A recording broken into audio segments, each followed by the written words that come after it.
What's the most horrible thing you've done? Story 1. All right, this thread has gotten pretty long, but I need to tell the world about this.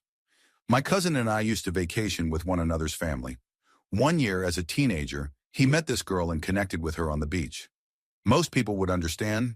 Vacation romances stop when you leave the beach. She did not. She continued to call and email and instant message him 15 times a day. She confessed her love to him and was planning on moving to Pittsburgh just to be with him. Obviously, this would not be cool with his girlfriend at home. Anyway, a couple of weeks after we came back from vacation, he and I devised this plan to get her to stop calling and emailing him. I called her up one night and told her that he was taken to the hospital with a football injury. A blood clot that formed while he was in surgery went to his head, and he died on the operating table. I may or may not have left this on her answering machine. The next day after my cousin left for school, his mom got a call from this girl's mother expressing her deepest sympathy for the loss of her son. Holy crap, did my aunt lose her mind. She thought something had happened when he was driving to school or something like that. She called my mom, and they had a huge screaming match with my cousin and me. In the end, I had to call and apologize to this girl and her mother and explain that what we did was wrong, and so on. So that night, I sat down to call her in front of my mother so she could verify I actually did it. I dialed my own phone number, which obviously went right into my voicemail. I carried on a 10-minute half conversation with my voicemail, crying, apologizing profusely, making my mom cry in the process. And that was that. He and I never heard from her again. He and I talk about it every now and then, between ourselves, but nobody else ever knew about it. Story 2, I had this 4 months pregnant teacher when I was in the 2nd grade. As a kid, I was really active and liked to run around the room during break. One day the bell rang and we needed to sit our backsides down on our chairs. Me and 2 of my buddies kept running around and playing. Suddenly my teacher popped out in front of me and I bumped her belly really hard. She said that it really hurt and she needed to talk to my parents. 2 days after that incident, my teacher called in sick and we got a substitute teacher. A week after that, my mom told me that my teacher had a miscarriage. I have never seen that teacher again. I never really know if I did it or not. But in my young mind, it is my fault and it will forever scar me. Story 3. I do not know if it was the worst, but it is up there. When I was in high school, I put a firecracker in a friend's toilet. I do not know why. I thought it would be funny. When it went off, it cracked the toilet in a few places and it started to leak a little. My friend, who was a bigger guy, came to see what the noise was, and I explained to him that it was the toilet seat dropping. He told me to get out because he needed to use the bathroom, and I figured it was a great chance to have a great prank play out and to get out of trouble. After about 10 seconds, I heard a noise from the bathroom, like plates hitting a floor but not breaking, and then an agonizing howl.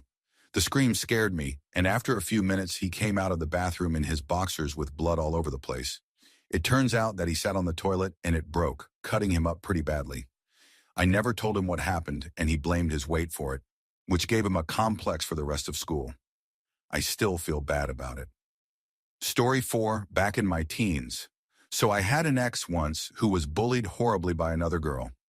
I wanted to impress her, so with her help, I accessed her bully's computer and email, as it was easier in those days. I learned some things about her and created a fake perfect boyfriend for her on a dating site she had signed up to. She only spoke to this guy through email, and she fell in love with him, which we knew from accessing her email. Then, on my girlfriend's birthday, I had this guy stand the girl up harshly in a club in front of us while she watched my girlfriend have a great time. This is pretty awful. I regret it, and I cannot blame my ex for talking me into it. What I do blame my ex for is lying. I found out later that my ex was the original bully all along. Story 5. Back during the tail end of my high school years, I was friends with a guy who was basically the laughingstock of the school. He was morbidly obese, incredibly nerdy, and totally a pompous person. But when you got to know him, he really was not a bad guy. We used to play Magic the Gathering and World of Warcraft together all the time. I felt like trolling him, so I recruited a friend of mine from the next town over into our guild. Her name was Wendy. In short, I downloaded voice-changing software and pretended to be this girl, and basically made him fall in love, to the point where he wanted to move into an apartment with her after senior year. I had a mocked-up MySpace with pictures of a random, average but good-looking girl, and added a bunch of people from our school and from the school she was supposedly going to. He was obsessively in love with this girl. One day I just dropped it. I made all traces of her disappear. He asked me about her for months, but I said that I had not heard from her either, and that I was worried. I crushed him. He was ready to give up everything for this girl. I helped him get over her, though, and got him connected with his current girlfriend. But man, in retrospect, I have no idea why I took it so far.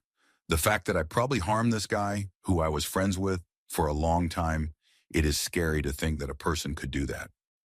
Story 6. During a game of minnows and whales at a public pool, I pretended to drown. I was being brought to the surface, which is part of the game, and decided to let my body go limp. I lay face down for a few seconds on the surface before someone dragged me out. They laid me beside the pool and began panicking. I just lay there with my eyes closed and breathing as slow and deep as I possibly could. Everyone around me was convinced I had stopped breathing. An ambulance was called to the scene and arrived with siren blaring and lights flashing. The paramedics did not know what to make of it as I began sporadically panting and then holding my breath again. They decided to rush me to the hospital. It took the doctor about 30 seconds to realize I was pretending. I heard my mom arrive and heard the doctor say to her, "He is just lying there with his eyes closed. Take him home." She came and got me, and we went home. I then proceeded to bury that memory as deep as I could. Sorry, world. Story 7. A couple of summers ago, I got into the 9-to-5 routine, doing an internship at a big insurance company. Driving to work one day, this one guy was really upsetting me. Speeding at the worst times, cutting through traffic, making bad lane changes, and I ended up catching up to him at the next red light, in the lane next to him, and a few cars ahead.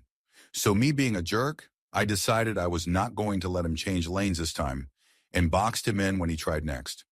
I ended up doing this for a few kilometers. It turns out that when we hit the next traffic light, he pulled into the emergency animal hospital, did not even park his car in a parking spot, picked his dog up out of the back seat and ran inside.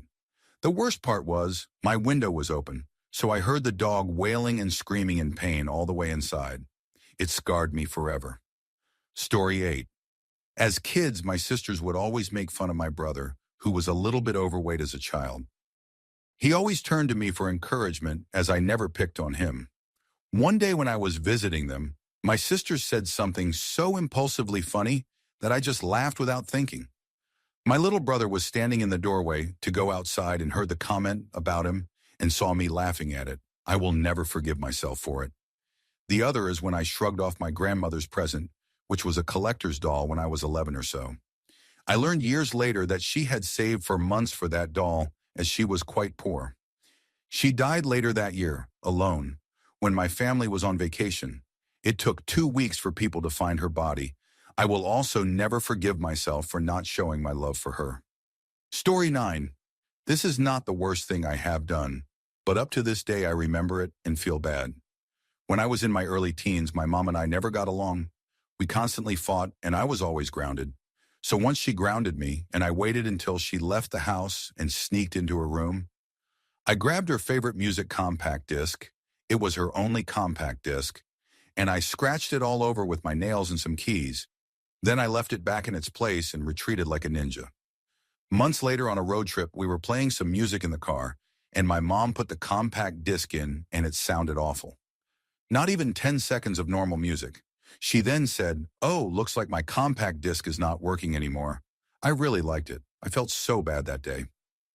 Story 10.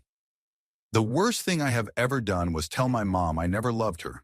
I did and still do love her, but she said something extremely hurtful to me, and that was the most hurtful thing I could think to say back to her at that point. It worked. She burst into tears and ran out of the room, and then I ran out of my house and went to a friend's house for 2 days without telling anyone where I was. I just did not want to talk to her. I talked to my dad, but my mom and I did not say a word to each other for a couple of days even after I came home. Every time I think about it, I realize I should have just said how I felt about what she said, and not that. I cannot get the look of her face scrunching up and the tears forming out of my head. It hurts to think about. Story 11. Okay, so here is a pretty messed up story. The summer after my freshman year in high school, I went on a school-sanctioned trip to Chile and Peru. There were about 15 of us, including a bunch of my friends, so it was a good time. Near the end of the trip, we were staying in a small hotel in Cusco, Peru, which is at an elevation of about 11,000 feet. We had no plans for the rest of the night after unpacking, so everybody was just messing around and having a good time unwinding. I was staying in a hotel room with two of my friends. Now, I will elaborate if anyone wants me to, but after a particularly hilarious series of events, two of the girls on our trip ended up locked in our bathroom. It was funny at first, but I was feeling a little sick from the altitude, and I kind of felt like I needed to use the bathroom. Since I could not go into our bathroom, I went downstairs to the girls' room to use their bathroom. When I walked into the room, one of the hotel staff was still tidying up, since we had not been there very long yet, and some of the rooms were not quite ready when we arrived. I smiled at him and walked into the bathroom. When I lifted the toilet seat, the water level seemed a little bit low. I was suspicious for a second, but then thought, I am in Peru. Their toilets probably function differently than American toilets, so this must be normal. Well, I finished taking a huge dump and flushed the toilet. The water level started to rise, and I was mortified when I realized it was not going to stop. It turns out the toilet actually was clogged. So all of this brown water was flowing out of the toilet and onto the floor. I remember distinctly that my first thought was, holy crap. I started to freak out, looking around frantically for anything that might help the situation, but there were not any towels. This all happened so quickly that I was kind of in a daze and was not thinking straight. Fueled mostly by adrenaline, I casually walked out of the bathroom while trying to keep a straight face. The man was still finishing up with the room. I carefully closed the door behind me and left as quickly as possible. I should have said something to him, but I just could not do it. From the guy's point of view, he was just doing his job when I casually walked into the bathroom, made a ridiculous mess, and left without saying a word. I cannot even imagine what the poor guy's reaction must have been when he went to put more towels in the bathroom and found the floor completely covered in water. I made my way back upstairs to my room and did not say a word about it to anybody. Story 12. Being young and naive, I forgot to log off my email account. This was back in the days before web browser mail, so we usually used Telnet to log in and check our mail. But I digress. One day I was sitting waiting for class to start, human zoology of all classes, when my professor called out my name and asked to speak with me. We went outside and she told me that she got that picture I sent her. I was like, what picture? I do not remember sending you any picture. She explained that she got an email with a picture of some man's private part, with the line, here's my private part for everyone to see. I dismissed it and told her that I had no idea what was going on, which was true. She was not mad at me or anything, just a little confused. Later that day, I got a call from the student judiciary office telling me that I had to come in. It turned out that it was not my professor who had received it, but all faculty and staff and students had received it as well. They only took my email away from me, as I think they believed me when I told them I had nothing to do with it. Here is the worst part. A couple of years later, I needed that account for a project and got it reinstated.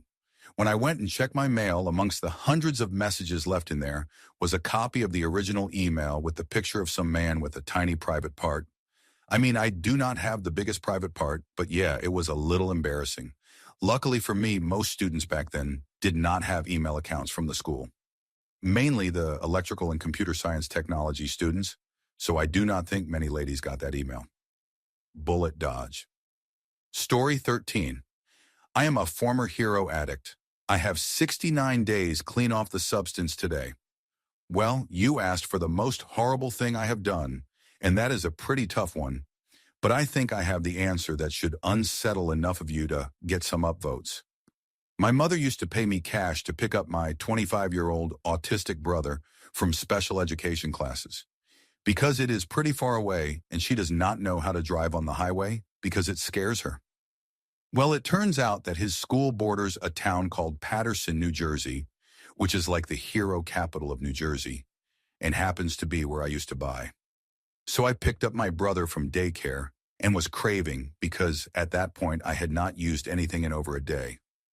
Cold sweats oozed from every pore of my body. A cold chill shattered my spine. But this was nothing new to me. I was a garbage head, a user, a lowlife.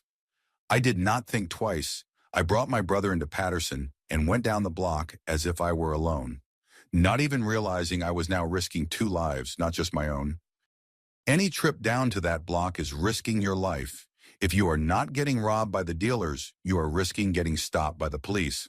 Especially me, driving down there as a young white privileged nerd in his Honda Fit. Anyway, I bought with my autistic brother in the car, and he did not understand any of it. He has very severe autism and is unable to communicate. I am still sorry to this very day for what I did that day, risking both of our lives like that. Risking my life is nothing new, but I am not used to risking others. Anyway, that is my confession for you. You probably were not expecting anything serious, but that is one of my darkest secrets. Thanks for reading. Story 14. I was a counselor at a sleepaway camp, and I put on this full-body green spandex suit so I could run around and maybe make some of the kids laugh. I went to a hockey game that some of my campers were playing in, and while I was there, somehow this sweet little kid found out that it was me in the green suit. He tried to pull my shorts off. Those things are tight and too revealing, believe me. And I played back with him and somehow accidentally struck him in the stomach really hard. He was crying really loudly in front of everybody. They even stopped the game to see what was going on. I picked him up and carried him back to the bunk, all while in the green suit. I paid him $30 to not tell anybody about it because I was so afraid of getting fired. Good thing I was covered head to toe, or people would have realized that it was me and I might have been fired. Story 15. Way late to the party, but this always makes me feel sad. When I was probably 7 to 9, my brother 5 to 7, my mom would buy us the kids' cuisine sometimes for dinner. We always got super excited and thought it to be a special occasion. Well, one evening, for whatever reason, the specific pasta of the day was not up to my standards. I made a big deal about this and would not eat it and kept complaining about how poor of a choice this particular meal was. My mom started sobbing and had to leave the table.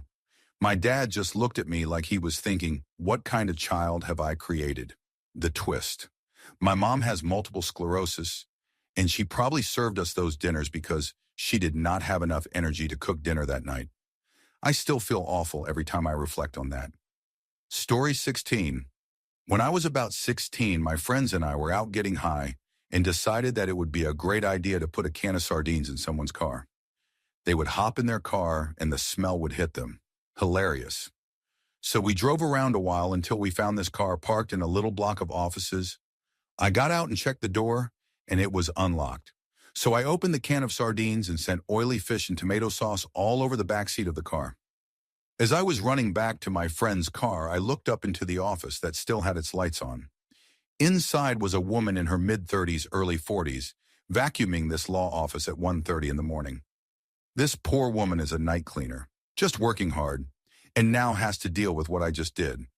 I still feel terrible to this day and cannot believe I could have done that to someone.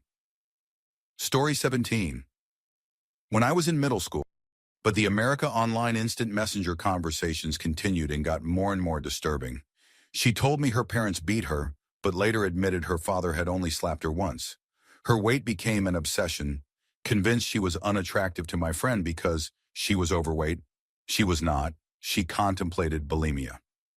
Finally, one night, she started an America Online Instant Messenger conversation with me. I responded, "Hey, fatty," and she never bothered me again. Now she is a stripper, no joke. Story 18. I realized when I was young that I had an interest in girls. Then once junior high hit, so 13 years old, I ended up coming out to my best friend. She never told me she was interested in girls, but she was curious.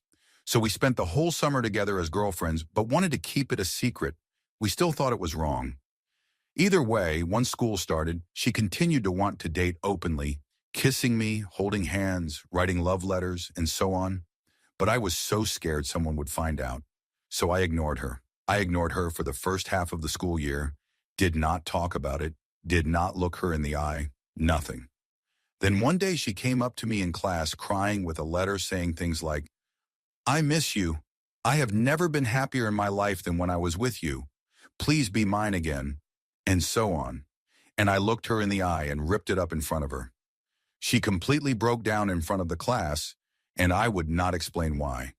Of course, whenever someone asked about it, I would say she was a liar, and it never happened. We are still Facebook friends, but we do not really talk, and she is kind of reckless now. Story 19. When my son was 18 months old, I was out grocery shopping with him. I put him in his car seat and was about to buckle it when my shopping cart started rolling away from the car. I ran and grabbed it and then put my groceries in the trunk. I forgot completely about buckling my son. On the way home, I was about to make a right turn into my bank. I heard my son fiddling with the door handle. Some part of my mind knew this was strange, as he should not be able to reach it, but I ignored it. As we made the turn, my son opened the door and flew out of the car. I am not a slow driver, so we were moving pretty fast. I slammed on the brakes and raced out of the car. A large pickup truck was behind me, and they slammed on their brakes too. They stopped only a few inches away from my son, who was sitting upright on the ground screaming. I picked him up, and he appeared to be unharmed. I rushed back to my car, buckled him in his seat, and drove off since traffic was backing up, and I did not want someone to call the cops on me. I drove around the corner and parked in an empty lot. I took my son out, and he was totally fine. He started walking around and smiling. Somehow, he did not have a single scratch or bruise. I never told my wife what happened, and I never intend to. Story 20. At some point when I was young, my older sister asked me to get her a drink, soda of some sort, from the outside fridge. I did not want to, but was essentially forced to after getting in a fight with her and my parents telling me I would get it for her. I went out and poured her half a drink and then antifreeze in the other half. I stared at my concoction for at least a minute before shaking it off and dumping it out behind the house. Still do not grow grass right there. I still poured her another drink, but in the same cup, so I could feel evil without anything bad happening. I also melted her Barbie dolls' heads, and I tried to destroy her friendships. Later, I had S with a girl without a condom, almost got her pregnant, and treated her pretty carefully but non-emotionally until she got her period. Then I started talking to her much less. She broke down at some point and told me she wrote a poem about me. It was depressing. I emotionally manipulated my way out of her committing suicide or talking to me anymore. I am wary of girls that become too emotionally dependent on me. Really, I have a lot of awful things I have done within relationships. I had a small affair with an older girl while her boyfriend was in the army. They broke up, she got depressed, and exiled herself from everyone she knew. I hear she had a baby recently, not mine or his, but none of that is the worst thing I did. I had a great friend who got me into a lot of good things. He was an orphan, his mom died of alcohol poisoning, and his dad overdosed on heart meds. But he was still happy, just a little weird. He got into substances in middle school, really into substances. I stopped being friends with him, then I got into some substances around the time he got out of them. His grandpa died and he got kicked out of his grandma's house. He was living between hers and his great aunt's house anyway. He started running, lost a ton of weight. Pretty cool kid. Started dating senior year, actually. I was pretty happy for him. One day he called me up and said he had made a huge mistake. I naturally asked what happened. He told me he needed to show me. So I drove over to meet him over by the bridge. He was acting all jumpy. He had been crying. So he walked me over and looked down at the dirt, where I saw the most awful sight I had ever seen. It was his girlfriend's body. Well, I do not know if she was really dead at that point. I vomited, of course. It had blood all over it. Could not even recognize the face. He said they were just setting up some fireworks. Oh yeah, he loved fireworks, massive fireworks. And they went off in her face and he did not know what to do. I shook my head and drove off. Did not hear anything about it until later. Then the girl got a missing persons report filed. They found her near the shore of the lake in less than a week. His aunts were too old to realize he was gone. Well, I assume they only realized it when the truancy officer came to their house. I remember there was not a missing persons report, though. The police were just kind of quiet about the whole thing. Papers did not print anything. I think the public grief would have given those old ladies a heart attack. But neither me nor anyone I know ever heard from him again. Story 21. When in college, I got a summer internship at a local nonprofit. Good gig. Boss was a super cool hippie dude who lived way out of town on a large farm. Being a farmer, he had tolerance for the need for guns in a farm setting. Yes, in some instances, you actually do need a gun on a farm, meaning killing predator wolves to save cows or chickens and so on.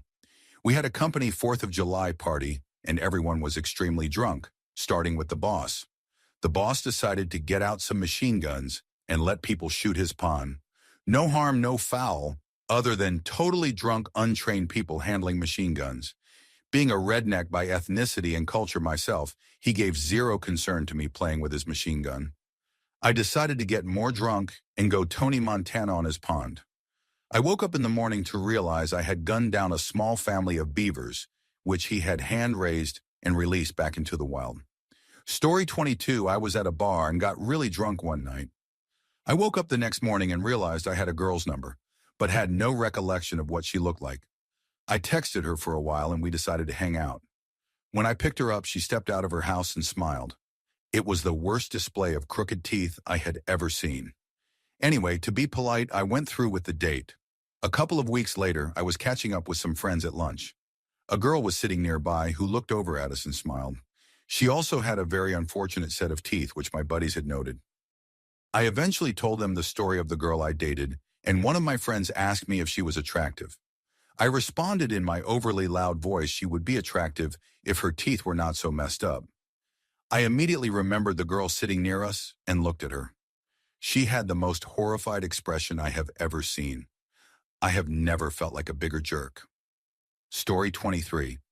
I was in love with this girl. We had known each other for years, but timing was never right for us to get together. Eventually, she found this guy who was just about to go into the army, and they were going to get married. I understood when she told me that I could not let that happen. I knew my life would never be right without her, so I hung out and made friends with the guy. This went on for about 9 months or so. I found out where he came from, about his troubled family, and how he had been a hero addict when he met her. He cleaned up his life and swore he was straight for the rest of his life. He really loved her and was going into the army to support the both of them. One night my time came.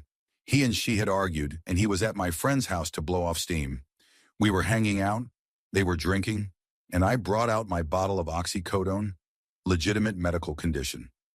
I crushed up one of the pills and let my friend do a line. I took one, and I offered one to him. I knew he would take it because he was a junkie. Just like I was a junkie. He took it. It took a bit of coaxing. I rationalized it for him. I told him it was just once, just one pill, and he would fly one last time before he took off to boot camp. He had been clean for a long time. He could indulge once without going overboard. Eventually he cracked.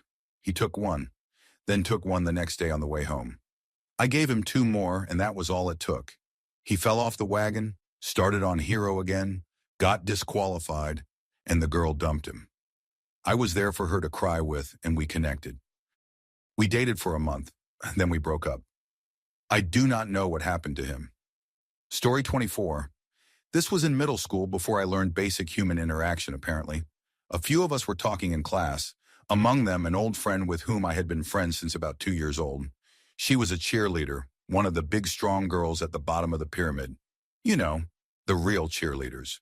We were joking about something, I do not remember what, and I asked if it had caused her to be kicked off the cheerleading team. This was game day, and she was wearing the uniform. She replied, "Ha, yeah, I got kicked off the team." All right, then inexplicably, full slow mode set in. I said something like, "Oh, was it because you guys were doing the pyramid and they dropped you, and you left a 2-foot indentation in the concrete?" Wow. Why did I say that? Cue the tears from her, the death glares from everyone else, and me just staring at my desk for 20 minutes. I do not know why I said it. She was always a friend. I felt so awful after. 13 years later, I still feel like a total jerk thinking of it. Story 25. When I was in elementary school, we would often play tag on the wooden play structures at recess that seemed to be at least a story high at the top with a metal slide and bar above that. I was pretty active, and there was a point when there was this one kid chasing me, and I ran up the play structure. I waited at the metal slide, and just as he was about to tag me, I jumped down onto the slide while holding the metal bar above it. I ended up doing a flip over it and landing painfully on my knees. When I looked around, the kid was gone, so I went on playing tag. Recess was stopped fairly soon after, and an ambulance appeared. Apparently, during my little leap, the kid had tried to jump at me and slipped off the structure, hitting his head on the metal slide and several of the wooden posts before landing on the pebble-paved ground. He transferred schools later, and I never saw him again. A few years later, while revisiting my elementary school, I learned that he had suffered major brain damage during the fall and was sent to a school for special needs. He ended up dying a few years later from an infection. Story 26, I have a couple of experiences. They are not all too bad, but sit in the back of my mind. When I was quite young, in junior school in England, a friend and I were messing about, you know, stupid things you do when you are young. I bit his shoulder like a vampire. God knows why, though in my opinion not too hard. He was a bit of an easily bruised type, and maybe I bit too hard. Anyway, he ended up crying with a massive bite-shaped mark on his shoulder and ran off to a teacher. I got scolded so hard for that and felt quite bad about it. Probably not the worst. This I think is, though, again, quite young, junior school, we had a physical education lesson. This lesson was special because we had an American coming to teach us a little about American football. To the point, this guy was big and black. I am not racist, but at this time I had barely been exposed to any other race. He introduced himself to us as we were all standing in a line. His name was Jerry, I believe. For some reason, I decided to open my mouth and loudly shout out, "Can we call you Blackie?" It was one of those experiences where you realize as soon as you open your mouth that you have done something wrong. I still feel bad to this day. Story 27. Man, I feel like a jerk just thinking about it, but I also feel like telling a short story. This was before the days of MySpace and Facebook and whatever. Essentially, I started dating a girl halfway across the country that I met in some chat room. However, we only communicated via instant messaging. Anyway, she would show me her poetry on whatever primitive blog was around at the time and send me pictures of herself, and this went on for a month or two rather smoothly.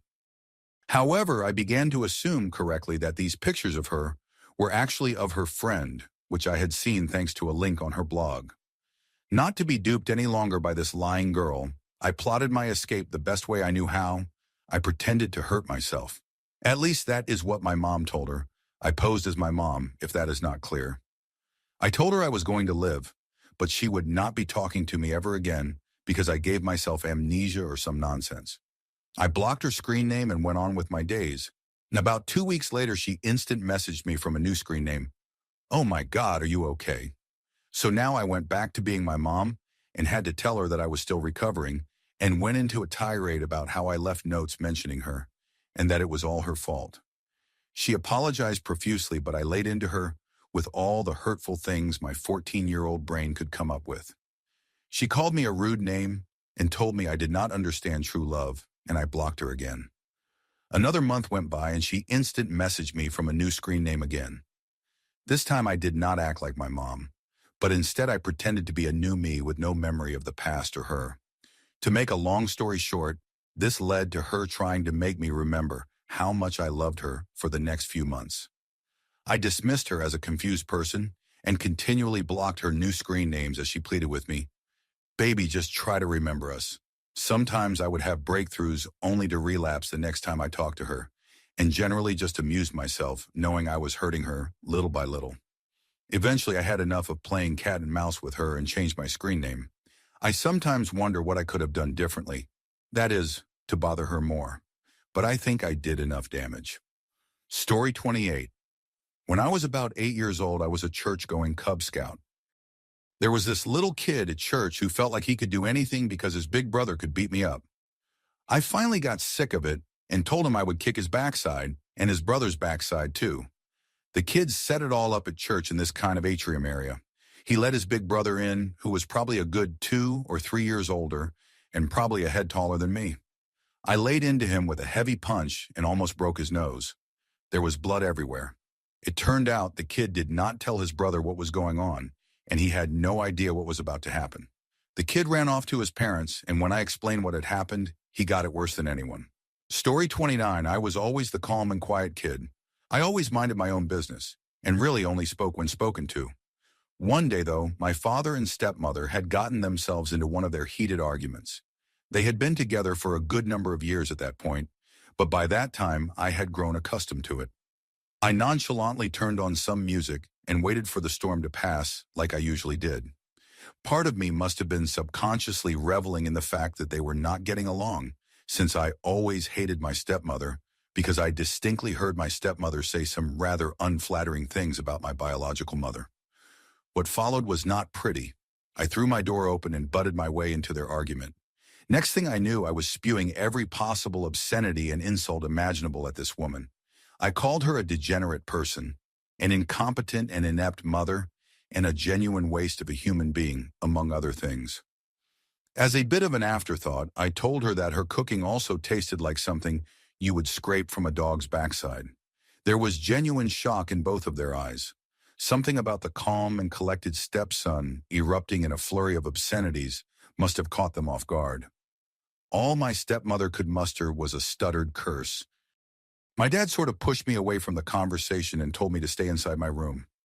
Afterwards, I could hear her raging to my dad that she could not believe his son called her a degenerate person. That all happened a few years back, but it certainly left a mark on me and my stepmother's relationship. We still do not get along, and giving each other a sideways glance is about as social as we are going to get. She must have also really taken my critique about her cooking to heart because apparently she does not do a whole lot of cooking for anyone anymore. Story 30. Slightly not based on the question, the time I felt the worst after making a stand about something was when I caught a woman choking and slapping her tiny chihuahua on the street, screaming at it to shut up and behave.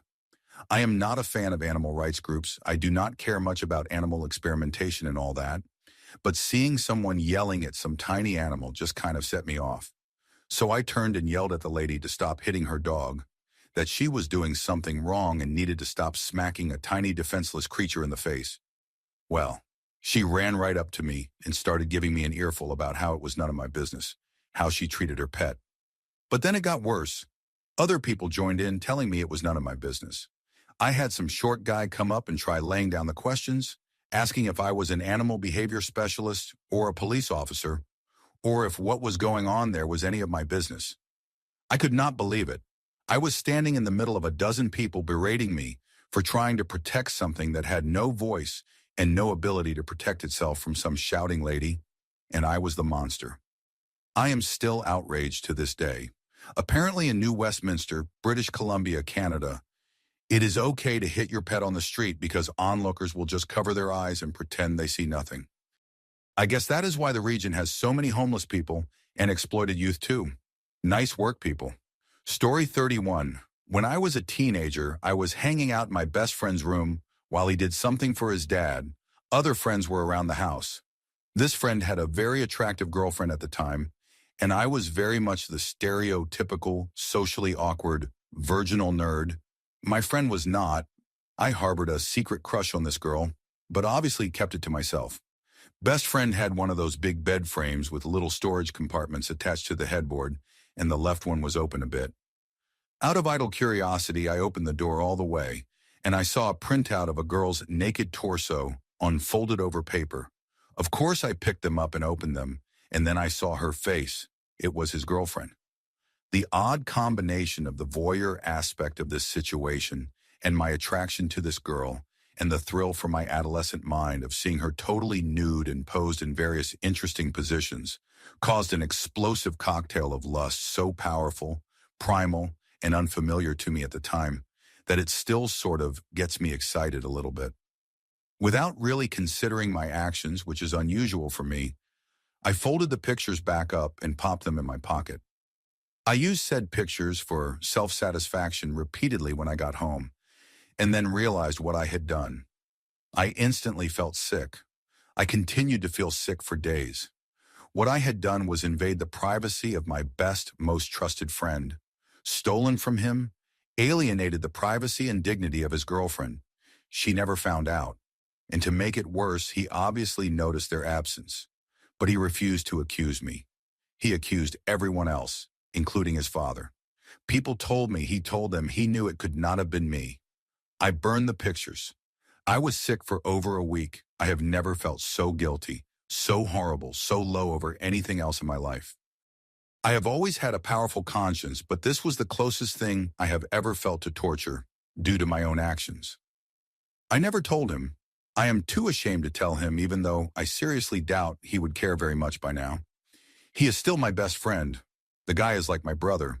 But this whole event still bothers me a considerate amount when I am laying in bed considering all the mistakes I have ever made, as people often do, for whatever reason. Story 32, I was about to leave for military basic training. I was scared and trying to have rest with as many women as possible because I guess I did not think I would ever come back. Anyway, I started flirting with this one girl who had previously been just a friend of mine. She had a boyfriend, but it did not matter to me because I did not know him. After a few weeks of intensely flirting with her, she broke up with her boyfriend. It was the night before I left and I was saying goodbye to all my friends. I said goodbye to her and she went in for a kiss and I turned away, saying I did not want to start anything if I was going to be leaving the next day. Anyway, the worst part about this is apparently the other guy did not take the breakup too well. His life sort of turned into a downward spiral. I found out that about a year later, this guy killed himself. He put on a nice suit, walked out to the middle of an orchard, overdosed, and wrote a suicide note. I will never know for sure if I had acted differently if this guy would have still killed himself, or if his psychological problems ran deeper than just having a girlfriend and he would have killed himself anyway. To this day, I still feel that I killed this man. Story 33. I do not know how old I was, but I was old enough to know better.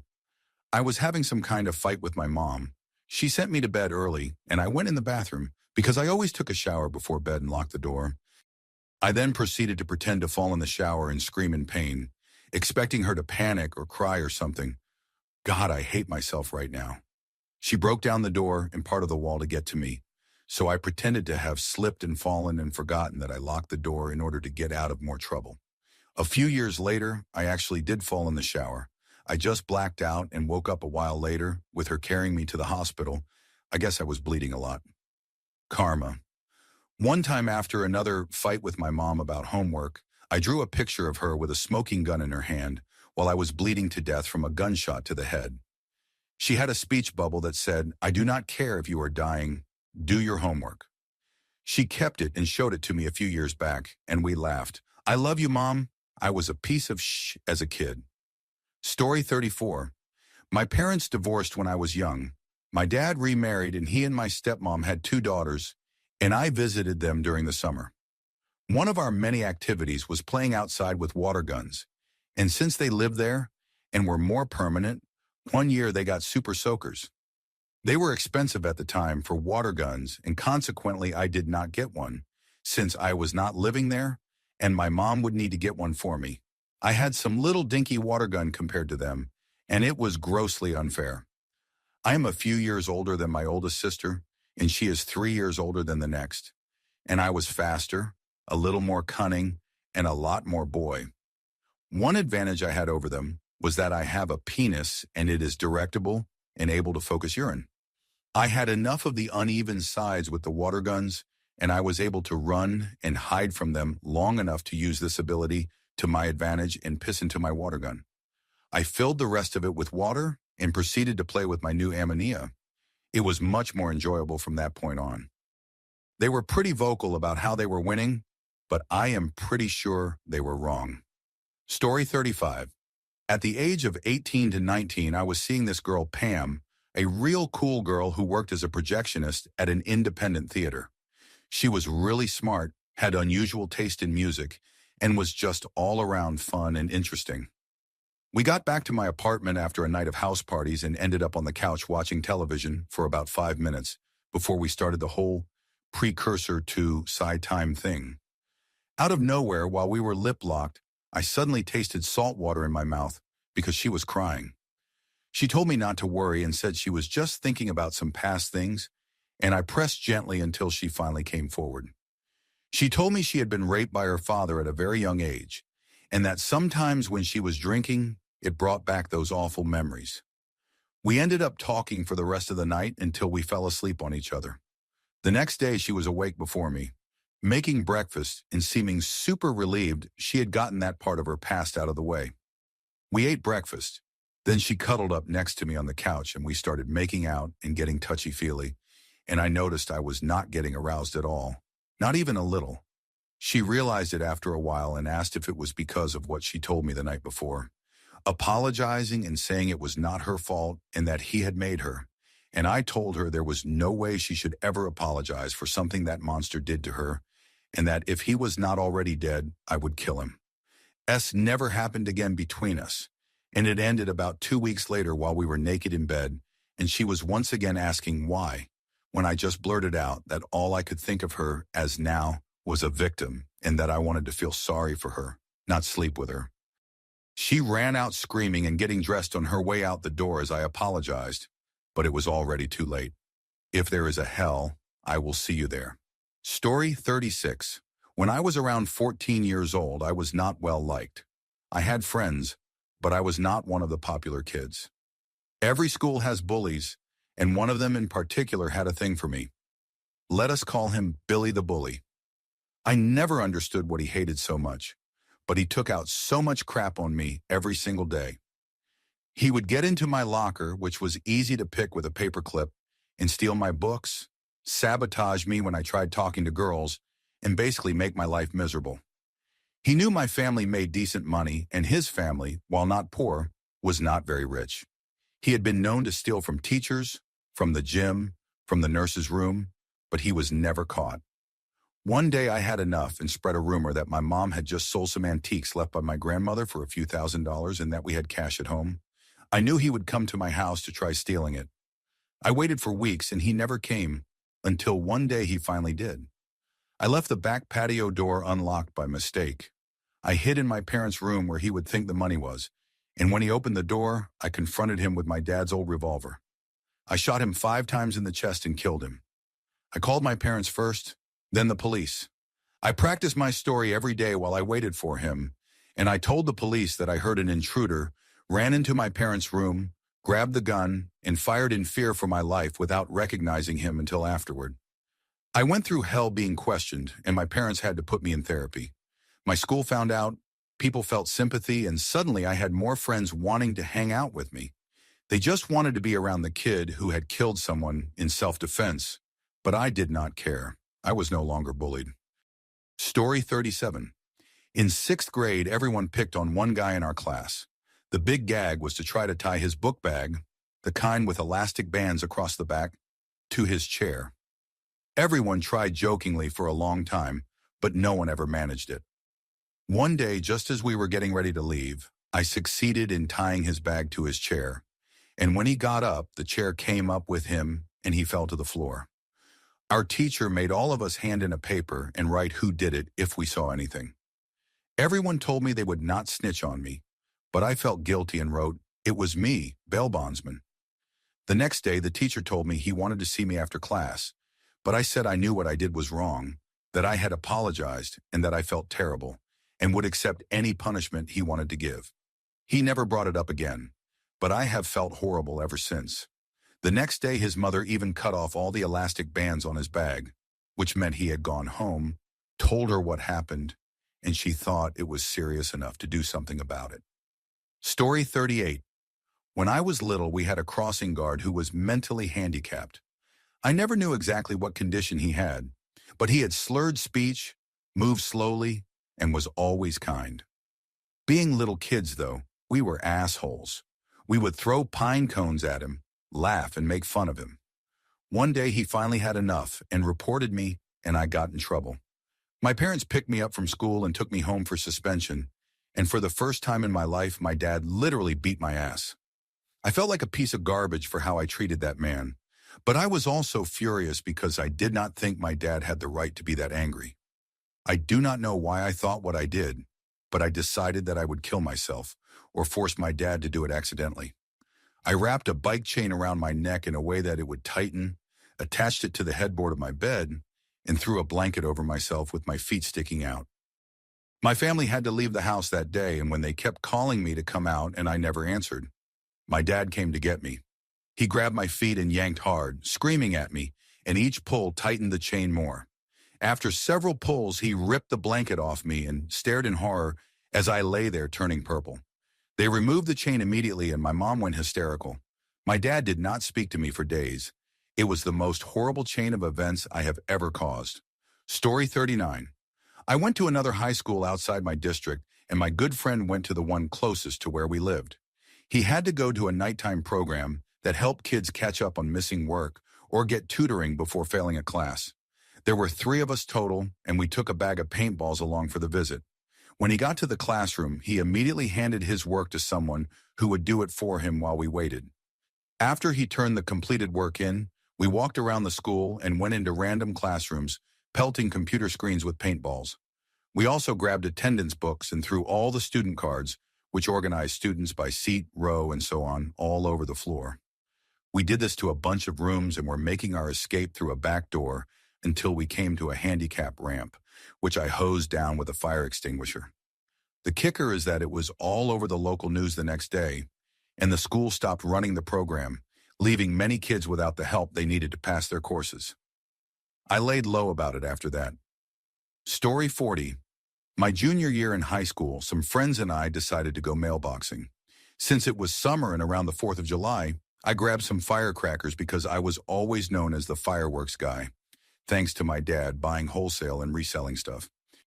We went to this one girl's house, someone we all made fun of, and I put this massive firecracker in her mailbox, easily equal to a quarter stick of dynamite. I set it off, jumped in the car, and her mailbox exploded into a billion pieces right as a second car turned the corner. The next day, different friends casually mentioned they saw her mailbox explode. She wasn't at school that day, and when she came back, she was covered in bandages and cuts from scars. It turns out she realized the mailbox being blown up was about her, started cutting herself because of it, cut too deep, and almost died. She's never been the same since. I can't describe the feeling I had when I found that out. Horrendous. Story 41. I absolutely destroyed 3 people's lives. I went to work in America for a year as a reformed substance addict. This got left out of visa forms at a halfway house in the Deep South, helping mostly meth addicts get back on track since it was the first place that accepted my application without too many questions, and I needed to leave my old life behind fast. Having dealt with similar problems myself, I thought it was something I needed to do to give back. While there, I met a girl who also worked at the house. She was deeply religious, extremely naive, and incredibly attractive. She had a boyfriend she'd been with since she was young, maybe 8, and they planned to marry in about a year. We became close, and she confided that they were already having S, even though that was a big no-no for them. With my charm and a fair amount of guilting, we started fooling around. She was so naive that I look back now and feel like a predator. I wish I could say that was the worst thing I did, but it wasn't. One day she told me she was pregnant and that it was most likely mine since she'd slept with me more than with her boyfriend. She said we could never see each other again. God knows how she planned to explain the pregnancy anyway. I regressed badly, bought a load of coke, and binged for days. My mind warped. Soon she became the love of my life in my head, and there was no way I'd let some high school kid take her and my child away. I mocked up fake newspaper-style posters and put them outside shops in town, then started Facebook campaigns claiming he was a pedophile. Anywhere else it would have been dismissed as a malicious lie, but this was a tiny Bible Belt town, and the hive mind formed instantly. Someone stabbed him. He survived, thank God, with only a small scar. But I didn't stop. I copied a video I secretly made of us having extremely explicit S onto hundreds of DVDs and put them into mailboxes, especially her family's, then left piles around town. Afterward, I got on the first plane home. As far as I know, I'm not wanted for any crime, probably because it was a small town and easier for everyone to bury it to spare her family more shame. But I kept checking Facebook and saw that her family disowned her, and she and her boyfriend fled town. He probably wanted nothing to do with her afterward anyway. Story 42. I got pretty excited when I read the post title because I never really post on Reddit since I can't relate to some of the stuff posted. In addition to not being clever enough to think up quirky punchlines. I was in the 3rd grade and it was during recess that I was playing Foursquare. 3 guys were ganging up on me because they wanted their friend to come in and join and play with them. I ended up finally losing, put up a good fight though, and went to a different kid. He was an Indian kid playing by himself, so I asked to play one-on-one two-square with him, if that even makes sense. He ended up beating me several times and started making fun of me, throwing mean comments and calling me things my little adolescent self didn't like. Temper built within myself, and I said something along the lines of, "Shut up, you applehead." After he wouldn't stop, I ended up running to him and took hold of his turban and yanked as hard as I could. The turban came off and a whole ton of hair fell down to his knees. I ran to the bathroom and then threw it in a urinal. Later that year, after I got in a ton of trouble, I apologized to the guy and befriended him. We were actually pretty good friends, and I started using him. He was an only child, and his parents weren't always home, so they compensated by giving him anything he wanted. PlayStation, N64, Sega Saturn, you name it, he had it. Eventually, he showed me his card collection. I ended up befriending him only to use him for his systems, and eventually stole 4 of his rare cards out of the 6 he had and stopped talking to him after that. Man, I was a scumbag in 4th grade. Story 43. When I was in middle school and my brother was in elementary school, he acted very, very feminine. At this time, I was a little depressed and unhappy with myself, and one way that would make me feel better was if I were to bully someone. The problem is I was never mean to anyone in my school because I always saw kids get picked on and never wanted to be part of it. Ironically, when I would go home, I would pick on my brother, call him names, tell him things like, "When you get into high school, you're going to have a rough time. People are going to give you a hard time." I was partially ashamed that my brother acted like that, and I was just being unfair to him because I had my own issues. All while this happened, my parents would punish me by grounding me or yelling at me, which would make me more upset, and instead of facing the punishment that I was in, I would just blame my brother for it. This would happen almost every day for about 2 years. Fast forward to now, 5 years, and my brother has come out and has a boyfriend. I've changed a lot, and so has he. We get along quite well, actually. I'm a lot more than open and accepting towards him. I've never talked to him or directly apologized to him about how I acted, though. There aren't many days that go by where I don't feel horrible about it. If I were him, I wouldn't even talk to me. Story 44. When I was 6 or so, my little brother was 3. We were super close and would play hide and seek in the house. Usually, his go-to spot was hiding in the coat closet. Being the careless kid I was, instead of finding him, I would slam and hold the closet door shut so he couldn't get out. He was really scared of the dark and would pound on the door crying. I saw this move in a movie or TV show and thought it would be funny. After a few minutes of him crying, I would let him out. Fast forward 16 years. My brother and his friends threw a party at my parents' house for his birthday. I bought the alcohol, and his friends smoked with me. My brother went inside, and I stayed out with some of his best friends who were still smoking. Small talk started, everything was calm, and then something happened that I will never forget. One of the kids looked me dead in the eye and said, "Elemento Pay, we can't believe you used to lock your brother in the closet when he was little. That is so messed up." The others nodded in agreement. Apparently, my brother had a drunken breakdown a couple of weeks earlier and told them all about how I used to do that, and it completely traumatized him. I started crying, ran inside, and hugged my brother while apologizing repeatedly, knocking over his game of beer pong in the process. I am no longer allowed to smoke with his friends. Story 45. When I was probably about 11 or 12, I went on a trip to Washington, D.C. with my Boy Scout troop. In the hotel we were staying in, there was a shower with one of those extendable hand shower hose things, and being young and naive, I discovered by chance that it felt pretty good when I sprayed water up my backside. Much to my dismay, I soon found out that if you spray water up your backside for a while, you will evacuate your bowels forcefully. After dropping the biggest mess of my life on the shower floor, I was petrified, so I left it there, ran back to my room, and pretended to not know. When people found out, the poor janitor was forced to clean it up, and all of us Boy Scouts tried to figure out who had done it. I convinced everyone it was the mentally challenged kid in our troop while he was standing right there, and he denied it, but we all accused him, and he started crying. At the time, I felt proud because I had gotten away with it, but now I realize how horrible I was.